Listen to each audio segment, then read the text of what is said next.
সুইজারল্যান্ডের আল্পস পর্বতমালা, যেখানে পর্যটকরা আসেন পাহাড় আর বরফের মায়ায় হারিয়ে যেতে। বিশেষ করে 31st নাইটে এই ক্র্যান্স মন্টানা রিসোর্ট যেন হয়ে ওঠে এক টুকরো স্বর্গ। কিন্তু 2026-এর প্রথম সকালটি এই শহরে মিয়ে এলো এক বিভীষিকা। একটি অভিজাত বার, কয়েকশো উল্লাসিত তরুণ তরুণী, আর নিমিষেই সব শেষ।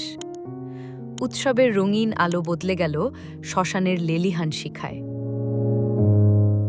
সুইজারল্যান্ডের ক্র্যান্স মন্টানার লে কনস্টেলেশন বারে ভয়াবহ এক অগ্নিকাণ্ডে প্রাণ হারিয়েছেন অন্তত 40 জন। ইতালির সূত্র মতে এই সংখ্যা 47 পর্যন্ত হতে পারে।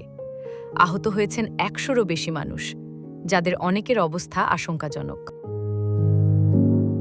ধ্বংসস্তূপ থেকে বের করে আনা শরীরগুলো এতটাই দগ্ধ হয়েছে যে চেনার কোনো উপায় নেই।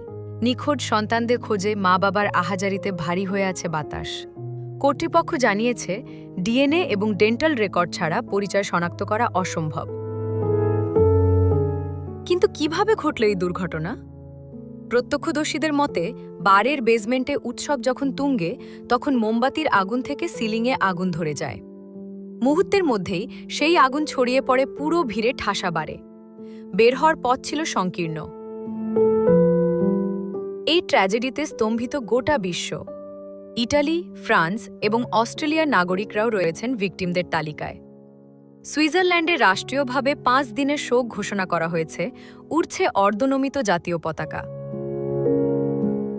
স্থানীয় এক তরুণ বলছিল, আমরা ভেবেছিলাম এখানে আমরা নিরাপদ, অথচ দেখুন, আনন্দ করতে এসে আমাদের বন্ধুরা আজ লাশে পরিণত হল।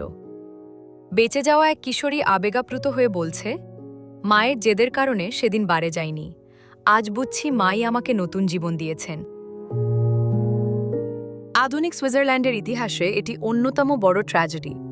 তদন্ত চলছে, প্রিয়জনদের নাম জানার অপেক্ষায় প্রহর গুনছে শত শত পরিবার।